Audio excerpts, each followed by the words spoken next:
Good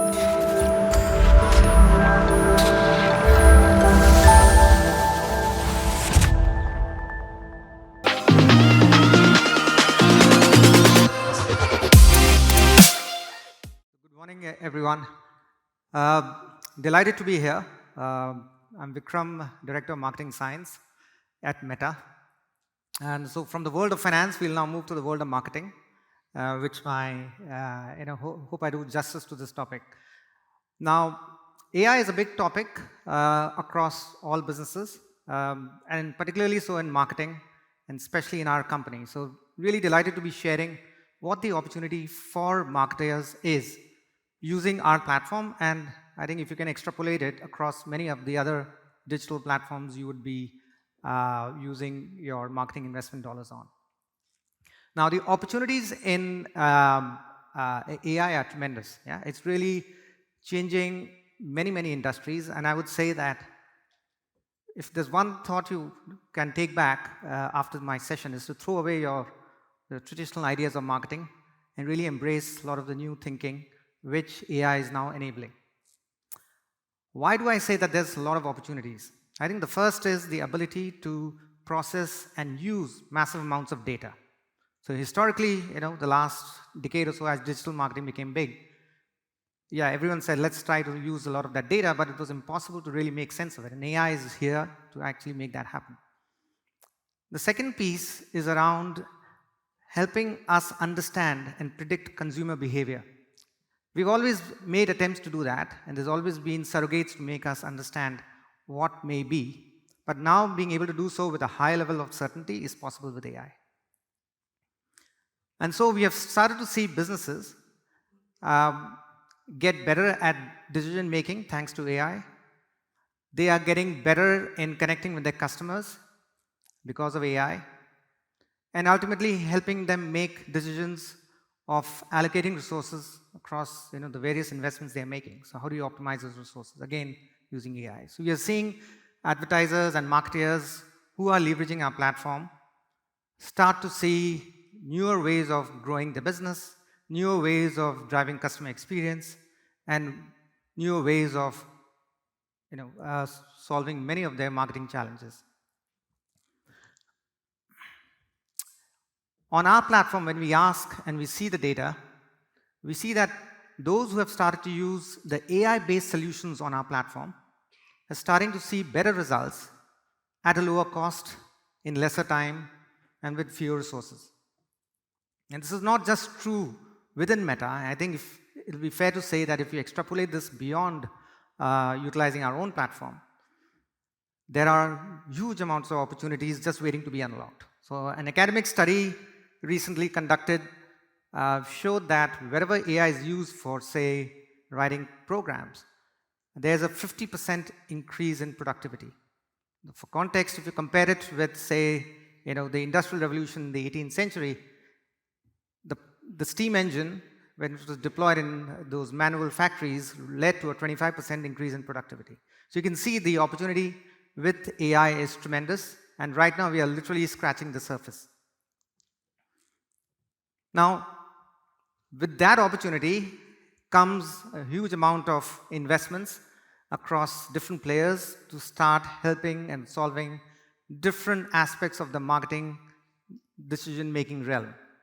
Yeah, so in the world of advertising and marketing, you're probably seeing hundreds and probably thousands of new apps coming up and solving each and every aspect of that decision process.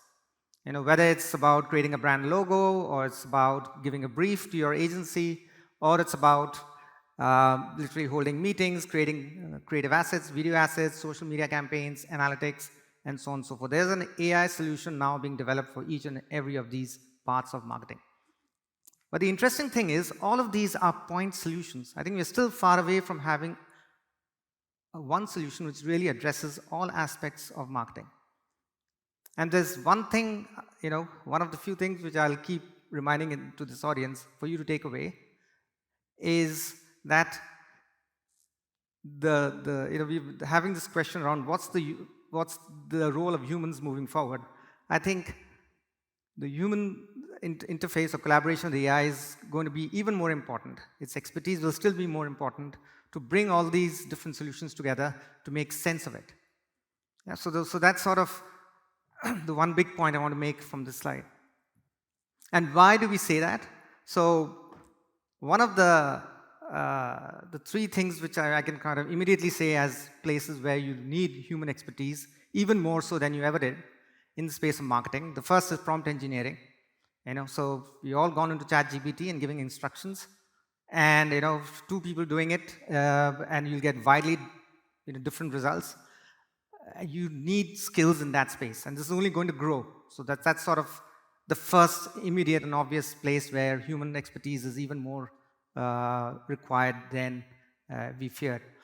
The second is more fundamental. Going back to what I was sharing in the previous slide, you need to know which AI solution for which aspect of the marketing decision process, and whether there is an AI solution available to address some of these or not. And the last is that we are still in this early stage of the AI hype, right? So there's still huge amounts of learnings need to be had.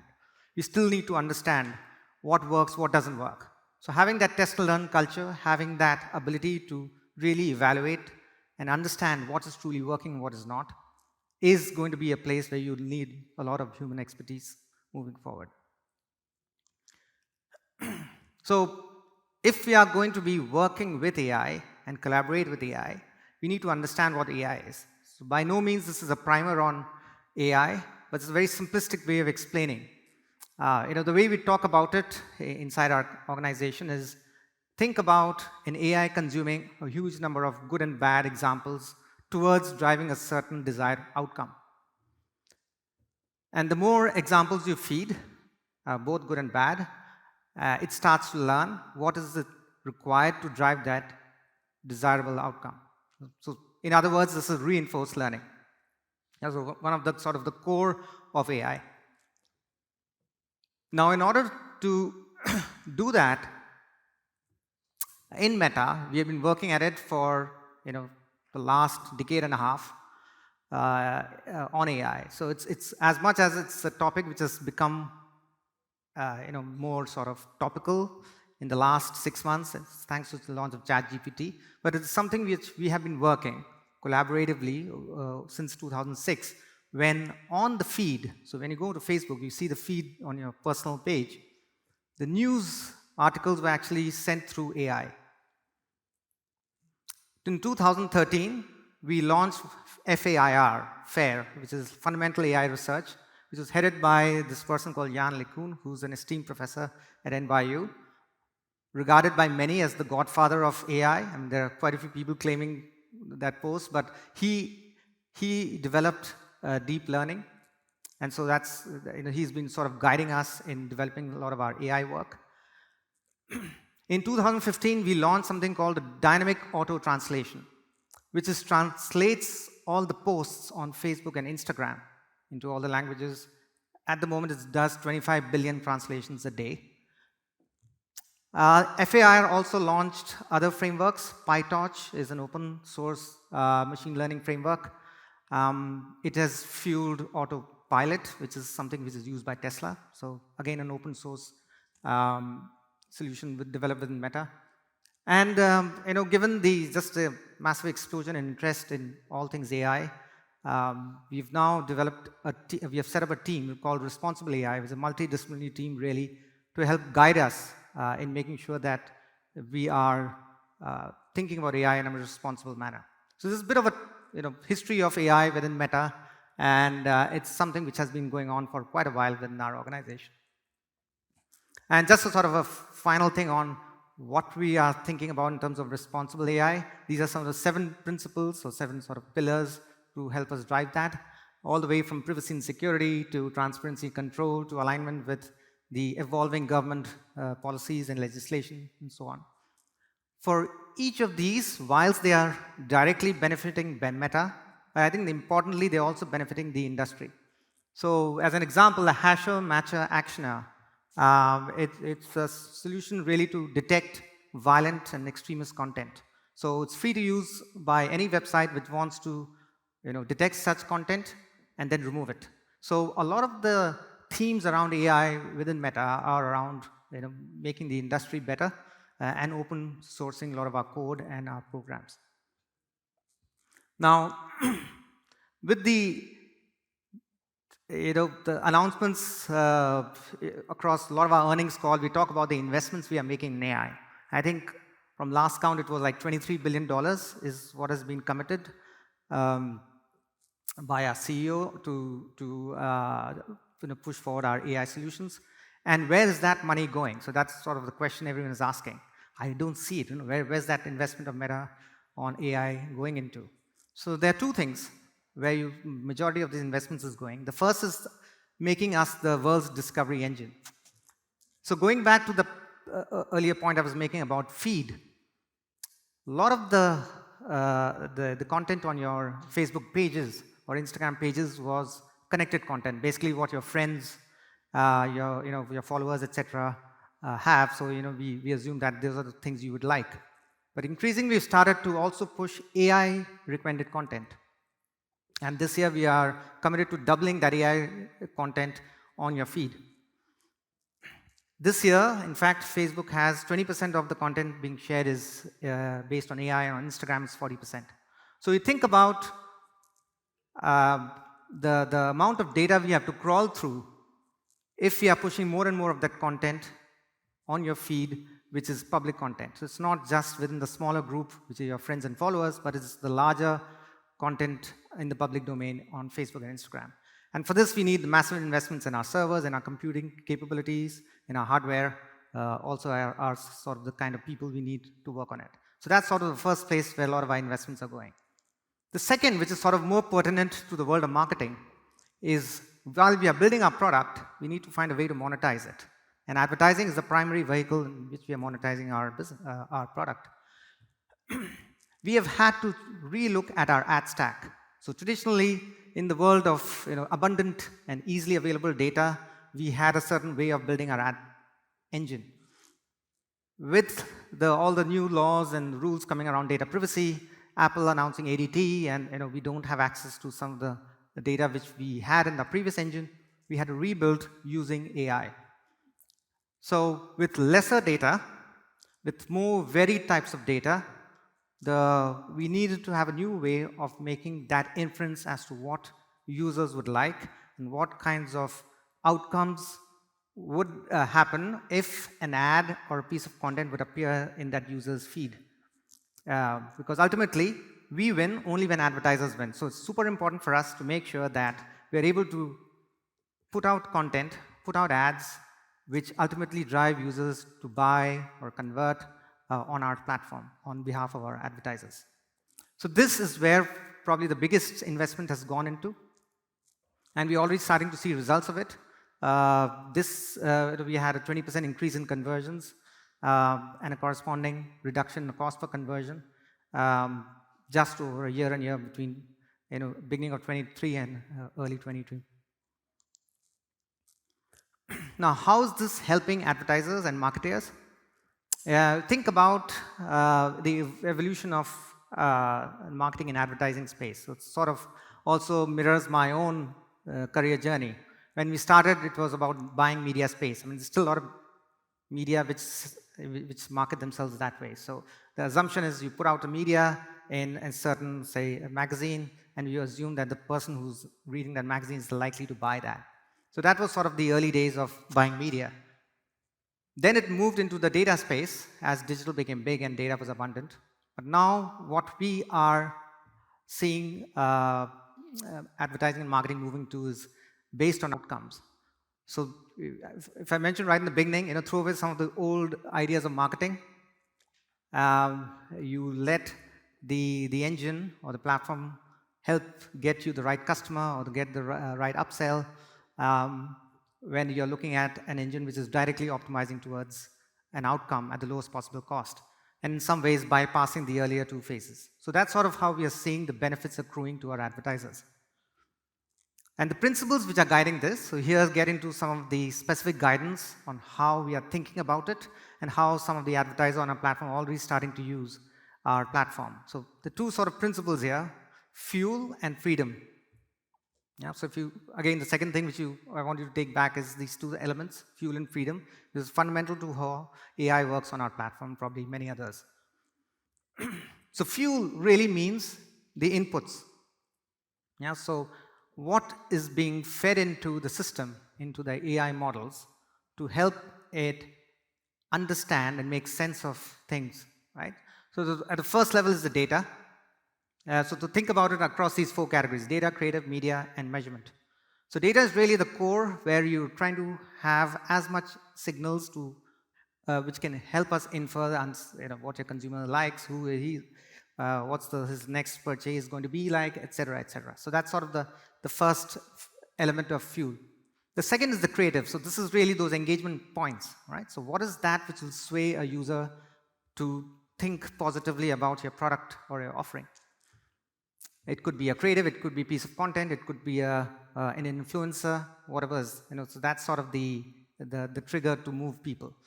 Media or touch points is really where you make sure that this message or this content appears in the right place, in the right format, at the right time. So that's sort of the third element of fuel. And the fourth is measurement. So having some sort of a framework to be able to make sense of all of this, that does this work, or is there some opportunities to improve? So once you have the fuel, I think this is easier to understand. You then think about the freedom, which is, the intuition here is the setup. So what is that canvas you are giving AI to go through its cycle of knowing the good and the bad, and then over time figuring out what is driving the best possible outcome at the lowest possible cost. So the first idea within freedom is what we call the learning phase. And learning phase is really the period when the AI figures out, based on the initial training set, whether this is the most optimal way of driving a campaign or a marketing initiative. Yeah, so and we have some rules and guidelines and help marketers kind of figure this out. The next one is creative. So think about both creative and media as being about removing the restrictions. So in the past, marketing, you would decide this is a specific target audience who's likely to buy a product. And over time, we got really, complex in the way we're creating audience segments. Or if you're thinking about creative, you really do a lot of brainstorming to figure out what is that one creative which will swing a user from point A to point B. But think about it in another way, which is let the AI figure out what truly is driving every single user out there. So you are trying to remove some of the shackles on AI to figure things out on its own. So a lot of the freedom which you're giving to creative and media is to broaden the canvas. Let AI decide rather than be manually making those interventions. And finally, on measurement, this is something which is closer to my heart since I come from that space. It's more about reducing the bias. So whether you're doing randomized control tests on our platform or doing modeling, rather than having a priori notion of what works, what doesn't work, let the data decide what's the best model and what's the best randomized control setup to really understand what is working and what is not. So hopefully you get the sense of the 3. I will dive into a few of these just to give you a flavor. And if you have more questions, we can take it afterwards. The first is about the data. And there are many ways of ingesting data or using the data. One of the preferred options we have, we call it Conversions API. In simple words, it's a server-to-server integration. So depending on whatever the privacy rules of the land are, the marketer can utilize some of these signals, send it to us, and actually it is set up on the premises of the marketer itself, so it's on their server, and literally pinging us in terms of helping us understand who's the likely, where's the likely conversion point going to happen at the lowest possible cost. So this entire, we have an entire discipline on setting up this data infrastructure at the marketer's premises in order to make the AI-based marketing work effectively on a platform. The second bit is a bit about the learning phase. So this is sort of a simplistic way of explaining that in the beginning, you'll see the AI trying to figure out what's the best way of driving that desired conversion rate. So the dotted line is like the desired conversion rate. As you get to a certain viable number of conversions, most likely the AI would have figured out what's the optimal way to get the best possible outcomes for the marketing investments made on our platform. So we have seen, so the idea here is you want to get the AI to learn as quickly as possible and exit the learning phase into making the rest of your marketing investments drive really the meat of your marketing dollars return on investment. So we have seen 19% lower CPA, cost per acquisition for ad sets that exit the learning phase versus which are not. And one of the simple rules of exiting the learning phase quickly is to get 50 conversions as quickly as possible. So it's easy for large advertisers and marketers, a bit harder for the smaller advertisers. But 50 is still a very manageable number to get out of the learning phase. Next is about how do you then set up your creative and media. Super important. Again, one of the things you have to figure out in marketing. In the old world, clients wanted, or I'm sure as a marketer I want awareness, I want engagement, but I also want sales and I want repeat sales. I want all four to happen at the same time. I think here is almost kind of seriously questioning that approach. On our platform, if you go in, you have to start with selecting one objective because the AI needs to optimize to the first, the thing you're giving the highest priority. So that's super important.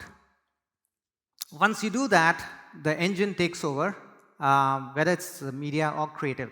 So this is just a sort of a summary of the hundreds of things the AI does and the levers you can pull. So if I look at on the top left-hand corner is the 37%. So in this, I'm explaining the audience targeting feature. So we call it the Advantage Plus targeting, which is really, you can either decide this is the target audience for my product, or let AI figure out what's the best audience which is likely to buy your product. And so therefore, it doesn't really matter whether it's a male, female, young, old, whatever. It'll just figure it out and target it and give you the best possible result. And generally, it gives you at a much lower cost. The same thing on the bottom left-hand side is Advantage Plus creative. So you can give it 2 or 3 creatives to optimize. But in this case, you can give it a huge collection of creatives. And we have started to add features where AI can create creatives on their own.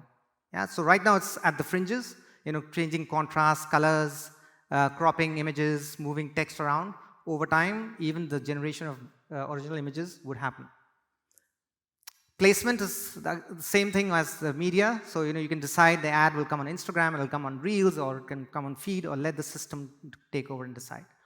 So, as you can see, overall, AI, it's not so intuitive for marketers. It almost feels like you're taking over my job. But think about, there are many, many aspects to marketing, decisioning, which AI can support you. So, it's literally asking human expertise to kind of take a step back, think more strategically, play that role more effectively, and really make AI work collaboratively in driving your best possible returns on marketing investment.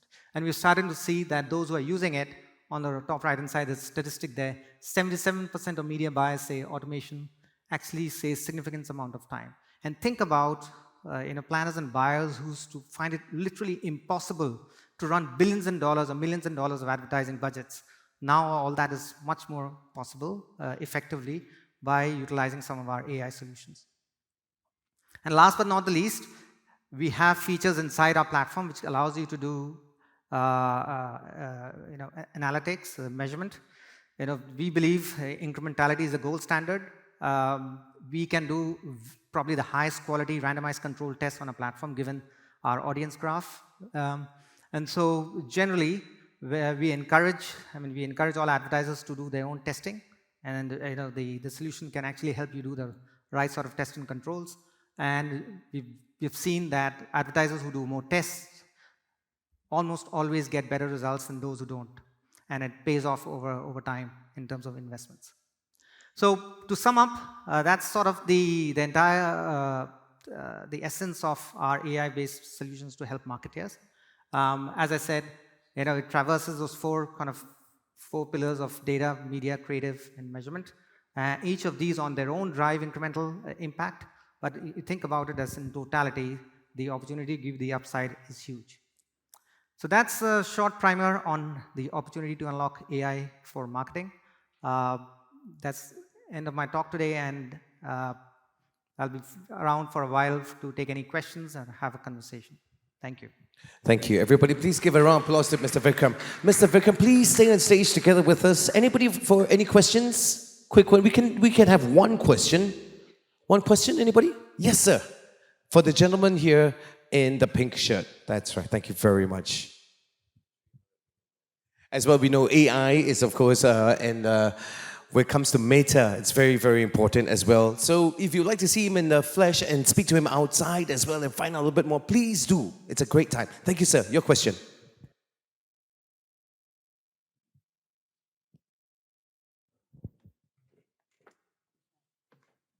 Hello.